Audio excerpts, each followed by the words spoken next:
Hi, I'm Stephen Ehrlich of Ehrlich Yanai Reed Cheney Architects, and you are listening to U.S. Modernist Radio. Mama don't allow no architecture around here. Mama don't allow no architecture around here. Oh, I don't care what Mama don't allow, gonna draw mine modern anyhow. Mama don't allow no architecture around here. Welcome to U.S. Modernist Radio, where we talk and laugh with people who enjoy, own, create, dream about, preserve, love, and hate modernist architecture, the most exciting and controversial buildings in the world. I'm Tom Guild. Joining us today is returning podcast guest Frances Anderton. She's a journalist, producer, and lecturer on Los Angeles' architecture and longtime host of the public radio program DNA, Design and Architecture. And now, longtime donor to public radio, here's your host, George Smart. Hey, thanks, Tom. I really should send NPR a check, because to be fair, I was a longtime donor, but that was a long time ago. At WUNC in Chapel Hill, North Carolina, I discovered public radio as a student and started hanging out over at the studio when they would do their fund drives. And there was a guy who is no longer with us. He was the station manager. His name was Gary Shivers. Gary hosted a national jazz show on NPR, which was very, very popular for about 20 years. Had a number of the musical guests that we've had on our show, including Carol Sloan. And it was so fun to go down during pledge time and get on the air with all the notables, including Carl Castle, the famous voice of NPR News. And we would all talk and try to shill for public radio and say the phone number over and over and over and over and promise people coffee cups and T-shirts and CDs and VHS tapes, because that was very popular at that point. So just to try to make up for a little lost time, the phone number is 1-800-962-WNC or 1-800-962-YUMA. I don't know why I find that funny, but do support your local public radio. Our program, U.S. Modernist Radio, is underwritten by Diane Bald and the Budman family, restoring significant architecture in Toronto, Los Angeles, Malibu, and Palm Springs.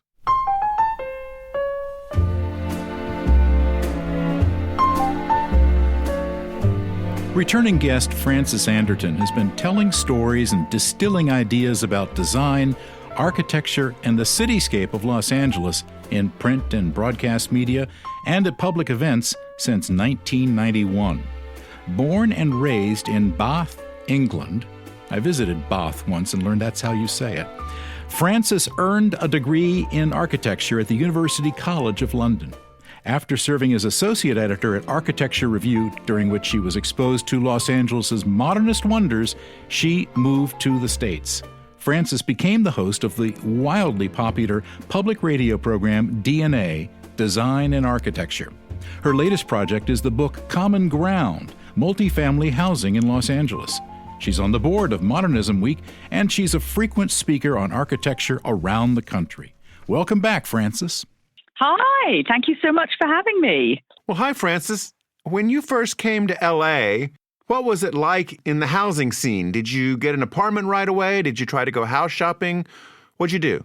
Well, I pretty much got an apartment right away, and I was actually extremely fortunate to get to move into a rather nice apartment, as in 6 months into my time here, we're talking the year 1991, I wound up moving into a one-bedroom apartment in a 6-unit building that had been designed and built in the early 1960s by the architect Frank Gehry, along with his former, colleague Victor Gruen, for whom they had both worked in the 1950s, and some other partners. And this apartment building, if you walk past it, you would not think, oh, there's a Frank Gehry. It's much more low-key than his later works. And you could say that it is more obviously, part of the modernist legacy than perhaps might be obvious from his later works as well. And it's really a wonderful building, 6 units in a U shape around a small courtyard. The courtyard itself is where you find the external circulation, a staircase that all the residents use to get to their apartments. Apartments that I should say are laid out in such a way that they have the optimum modernist values of natural light and air coming from multiple aspects, a wonderful use of windows of many types to bring in the natural light, as well as an indoor-outdoor connection to private outdoor space, be it balconies or decks, depending on the unit you're in. And then, so you have this marvelous interior experience, coupled with a sense of connection to your neighbours through this shared courtyard area and the shared circulation on which we bump into each other. It's not an intense kind of on top of each other all the time, but we have those casual encounters that are very nice. And during the years that I lived here on my own, it was just a comfortable place to live socially, and certainly a comfortable place to live in terms of the interior planning. So that's where I moved in shortly after I came to Los Angeles. And, you know, as the years passed, of course, I sort of thought I should be moving on, you know, and becoming a homeowner, just as one does, if you can. But somehow, for partly financial reasons and partly for reasons of loving this place, I just wound up staying here. So 30 years on, I'm still living here. I do have you're a still partner. there. Yeah, still there. Still here. The only difference was moving downstairs to the 2-bedroom. Okay. And that's because I wound up with a small family and we needed extra space, and we thought about the home thing, but that would have involved moving way inland and giving up on the things that we found so special about this place, which do admittedly include a great neighborhood, but also just the loveliness of this apartment and the pleasantness of the kind of social arrangement that I came to really value. Well, let's go back in time 100 years. It's the 20s. The film industry is booming and attracting a lot of capital and people to California. And apartment design is really quite creative. Schindler and Neutra were really noted, for instance, for designing these very immaculate apartment buildings that you talk about in your new book, Common Ground. So what was apartment life like in the 20s? Well, I have to say, I think it's rather fun, you know, at least in the Hollywood community, which, I mean, what's really kind of fascinating about the apartment living in Los Angeles is that you have in the early 20th century the emergence of these bungalow courts. That is anywhere from 4, 6, 10, maybe up to about 20 dwellings arranged across a sort of a shared pathway or around a square or an oval court. And these became super popular. They were built in many, many styles, including many period revival styles.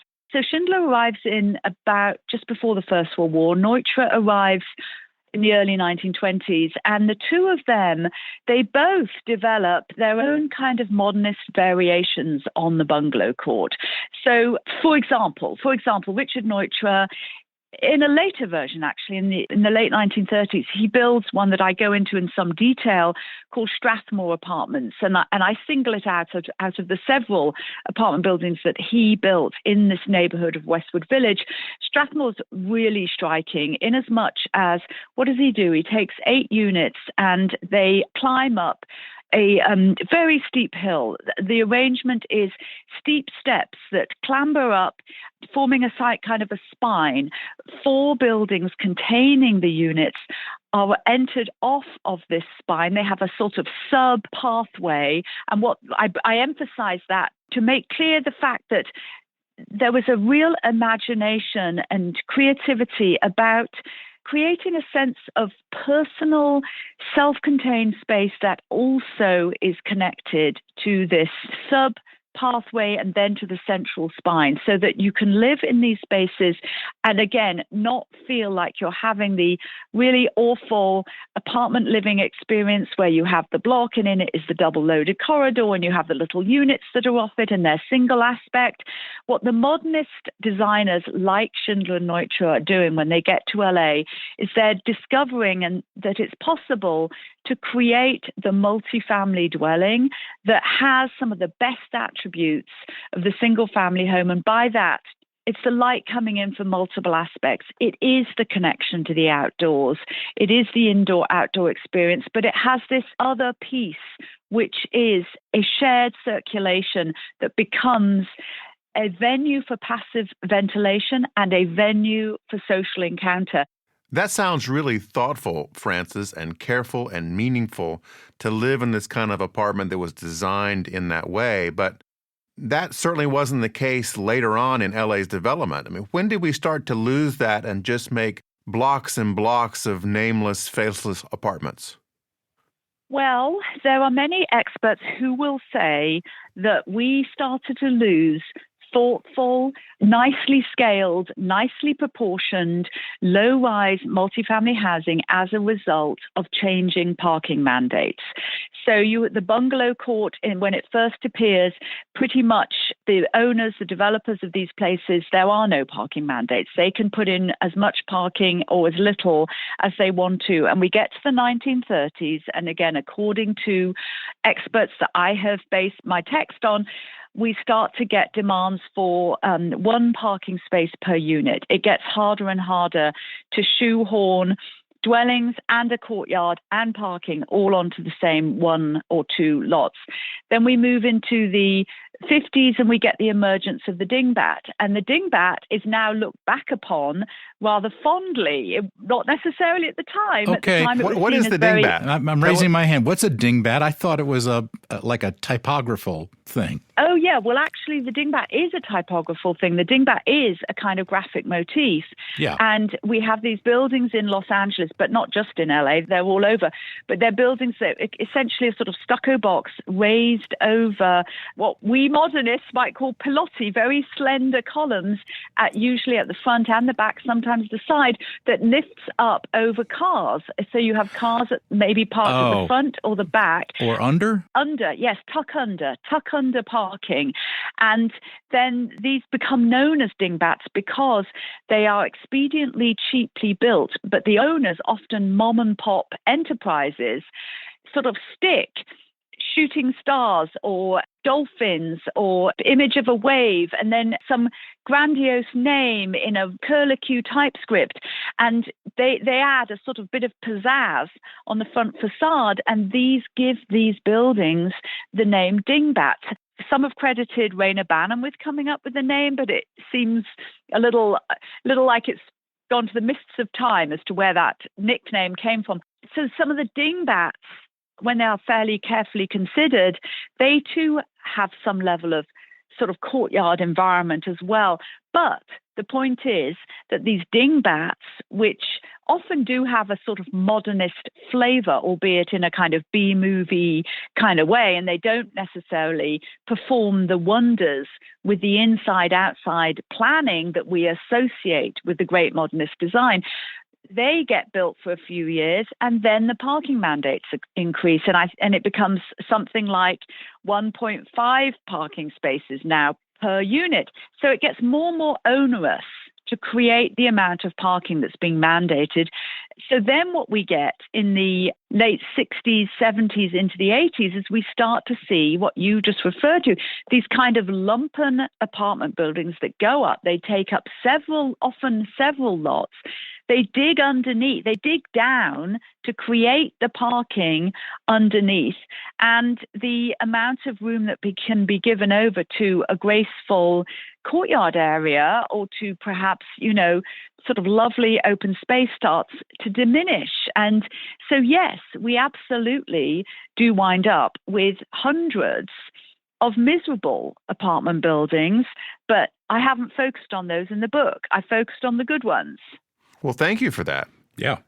Now, in LA, for a long time, they just kept thinking that the answer to parking, and transportation was simply more freeways. The great expansion in the 60s was going to solve all the problems, and it certainly didn't. Well, that's absolutely right. And we're seeing how LA's become a sort of victim of its own success in terms of the freeways no longer feeling free at all, free to move around on, liberatingly free in terms of movement. Because, yes, LA's development idea used to be that you drive to the house you can afford. And that kind of worked when the population was less and you really could drive 25 miles to home, between home and work, and it didn't take you that long to cover that 25 miles. But now when it takes you an hour and a half there and an hour and a half back, it no longer works. And then obviously the pollution implications have been awful. And so that particular model just doesn't work anymore. The place has become too built up. And because of the divergence in terms of where the work centers are and where the housing is, you do have millions of people on the road just getting to work. And it's not working. That's in fact one of the reasons why I made the fairly, counterintuitive reason, which was to stay in the apartment that I live in and kind of not try and make buying the house thing work, because I was working very near where I lived and I appreciated not having to do the daily commute. And that's a decision or a choice that many, many people are being confronted with, which is whether to figure out a way to live closer to your work. And that might mean that you cannot afford a house. And it might mean that you wind up in some kind of multifamily situation. And if you're lucky, you have some kind of financial stability. It's either a condo or it's some kind of rent stabilized place. But it's tricky because that's not always the situation that you can find. And we all know that the way to build wealth in this country is through the acquisition of property. So what I'm laying out is not necessarily a lifestyle that everyone would choose for those very reasons. But I want to say that if you can find the multifamily dwelling that does work on a number of levels, I would say that multifamily living in LA, which can be a fairly anonymous region for a lot of people, it just can deliver a lifestyle that is so pleasant. You know, the Strathmore apartments that I mentioned, it's so pleasant. Everyone that lives there in Strathmore, they all know each other. They're not on top of each other, but they have a really strong sense of community. And it's the same in the building I live in. That's what I wanted to sort of demonstrate, is that modernism can be manifest in the Southland so brilliantly and beautifully in the single family home, but also in the multifamily building. And some of the great stars of modernism build in both building types, but they're so much better known for their single family. And I think they need to be as well known for their multifamily. Well, that's my next question. Tell me about the architects of this generation that are doing really great work in multifamily housing. I think it is in the realm of multifamily housing in the 21st century in Los Angeles that you have seen some of the greatest residential experimentation in LA. I think it was in the 20th century that you saw amazing creativity in the single family home. So in terms of multifamily housing, design talent, well, of course, Michael Maltson, Kevin Daly, Brooks plus Scarpa, Koenig Eisenberg, Lorcan O'Herlihy. These are just some of the names who have done amazing work. And as I say, some of this work is in the area of so-called affordable housing. That is essentially subsidized housing for people who aren't earning so much, or perhaps for the formerly homeless. We have a huge population of unhoused people in the Southland, and there has been a whole effort by non-profit housing developers to try and alleviate some of those numbers, and some of them have reached out to some really, really talented architects to work with. We have Ma Yan Song coming in at the more high-end level, doing an amazing development in Beverly Hills called Garden House. That's essentially a courtyard building on Wilshire Boulevard in Beverly Hills, but there's gardens up the wall, gardens in the sky. There's a rethinking of how you engage with the landscape in contemporary Los Angeles. There's a firm that's doing work now in West Hollywood, clearly very much influenced by the modernist sort of ethos. Office Untitled, they're doing great work. Fitz on Fairfax, Harland, and that's trying to understand how to build at scale. Michael Falonis in Santa Monica did the building that happens to have made the cover of the book, Millennium Santa Monica, 360 units, which was originally going to take the form of one of those big lumps, one of those big blocks with a double loaded corridor down the middle. But he came up with a reconfiguration of that scale. He managed to break down the scale, penetrate, fill the block with pathways cutting through, create multiple terraces, shared terraces at different levels, create a bunch of units where pretty much each unit has 2 or 3 aspects with natural light coming in, almost got rid of the double loaded corridor in a lot of areas in the building. And he will tell you that his inspiration was the modernist legacy in Los Angeles. He's trying to carry that into these multifamily buildings at a very large scale. So there's a lot to see today that's actually, I think, really exciting. You've described your book as a Valentine to this underappreciated type of architecture, this multifamily architecture, for which many people go to California and they have to make those financial decisions, as you said. What about for the unhoused, for the homeless? Is the barrier still really just the neighbors? I mean, that's what I read about in the press, is that the neighbors don't want it and it doesn't happen. Homeowner associations and, various neighborhood groups in the primarily low-rise or single-family neighborhoods are extremely resistant to the encroachment of higher density housing. And this has deep political roots whereby the single-family home became increasingly sort of separated from apartment buildings, which were increasingly pushed towards the commercial strips or just behind the commercial strips. So you have this, to me, coming from Europe, is this strange kind of bifurcation of apartment living and single family home living. And what that means is you also have a stratification between people that own property versus people that rent property. And that seems to have resulted in a kind of intense kind of class race divide manifested in housing. And so, yes, there is a tremendous kind of political struggle around building greater density. And this does have a knock-on effect on all these efforts to build more multifamily dwellings to be lived in by people at multiple income levels, but definitely those at or below the poverty line. So what's happening is you have these amazing architects that I've just enumerated working for nonprofit developers who are trying to build maybe 30 units in a 3-story building, sort of just at the edge of a low-rise neighborhood. And the community will put up a fight that goes on for literally years. And it seems crazy.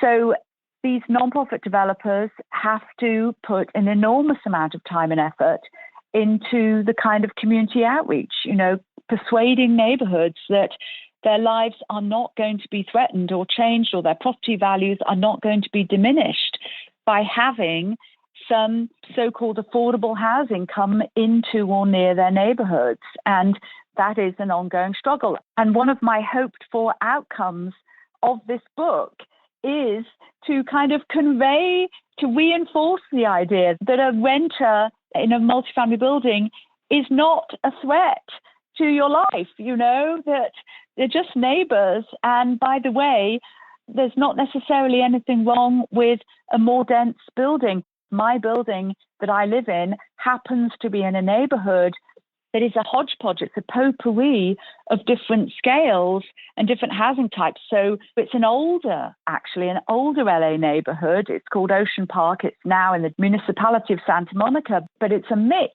of, it's got the bungalow courts, it's got the bungalows, it's got the apartment buildings from pretty much every decade. It's got lovely houses sitting alongside multifamily complexes. And guess what? We all get along and it's great and it's an economic mix. And there are neighborhoods like that in LA, other neighborhoods, but there's many that are not and that are just so resistant to the encroachment of density. And it's the great challenge of our time. I'm so fascinated with the paradox of a place like Venice in California, which is not too far away from Santa Monica. Next door. Here you have this beautiful beach and boardwalk and stores and restaurants and bars and this massive amount of homeless people who are camped out there, who are blocking the businesses from functioning properly, who are discouraging tourists, who, to one extent or another, are facilitating some criminal activity. And yet, the neighbors in Venice still downright refuse to want to allow the construction of housing that would give these people a place to be. That's just crazy to me. I know. Venice has always been had always been a somewhat sort of bohemian rundown area of LA, where there was always something of a drifter kind of beat population. And what's happened in recent years with the advent of companies like Google coming in and the kind of so-called gentrification of the neighborhood, you have seen actually a really intense division between really the sort of extremely wealthy. I mean, house prices are so insane in Venice. So you do have now a kind of really intense stratification in wealth that wasn't the way Venice was. So now the homelessness has kind of moved into a kind of a different form in a way than it used to be.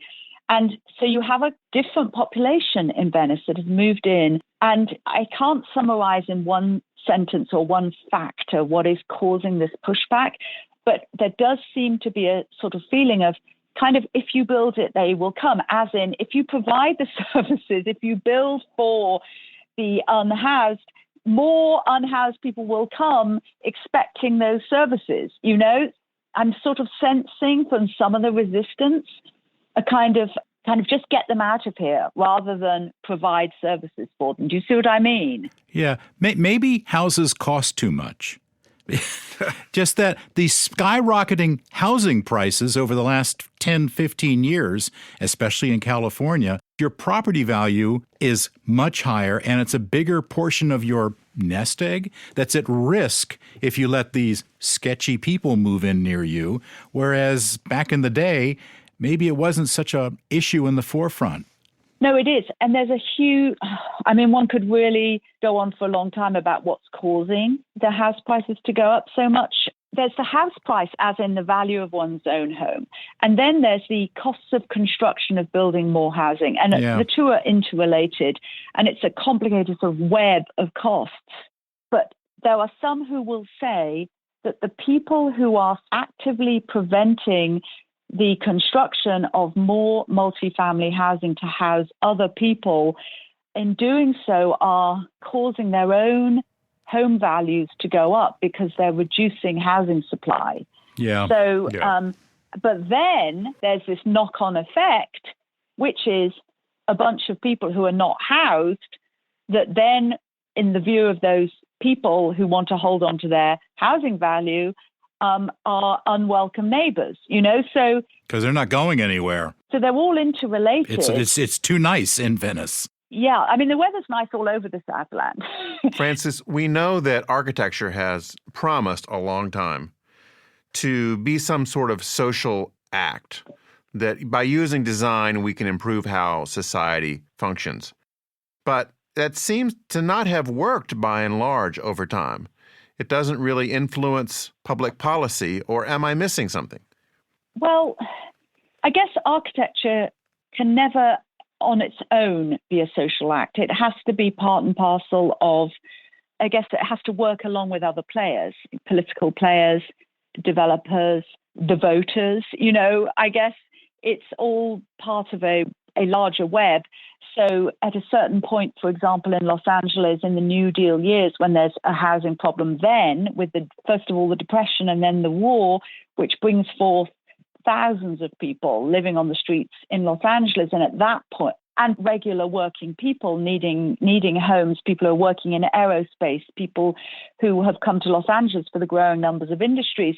And at that point, we do have the public sector stepping in and building the garden apartments of the 1940s and 50s, which are so wonderful. And they are influenced by the modernist ethos of mass housing, and that has a communitarian ideal, and that does, again, have the kind of access to natural light and shared open space and real values, architecture most definitely as a form of social improvement. And for about 15 years, we have the public sector really committing to this through either literally paying the bill for the public housing or guaranteeing mortgages for the private sector to build the housing. And those garden apartments, some of them are still extant, and they are looked back on now with tremendous affection. You know, Park La Brea, Village Green, Lincoln Place. These were a model of architecture as a social act, but they came as part and parcel of a kind of collective commitment. That collective commitment breaks down. It breaks down with the Red Scare. It breaks down with a whole bunch of other factors. It breaks down, I guess, with just the sheer volume of tract housing that goes up that's very popular and appealing to people with the GI Bill. So there's a bunch of factors that change that picture. But there are times during which architecture has fulfilled its promise as a tool of social improvement. But it does go arm in arm with the commitment of the other players in the picture. The book is Common Ground, Multifamily Housing in Los Angeles. Thank you so much for joining us, Frances, and for the thousands of hours of wonderful architecture reporting you did at KCRW. Well, I really appreciate your interest. Thank you very much.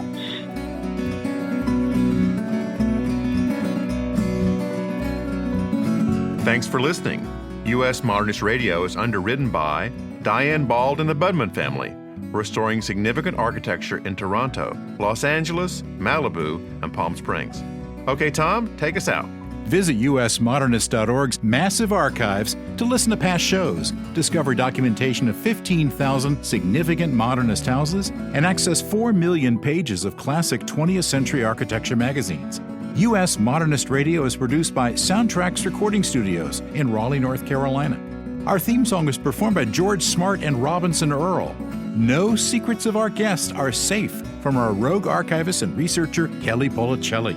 U.S. Modernist Radio is a production of Modernist Archive Incorporated, a nonprofit educational archive for the documentation, preservation, and promotion of modernist residential design. I'm Tom Guild. George and I will be back soon with another uncommonly delicious edition of U.S. Modernist Radio. Magically delicious, too, yeah.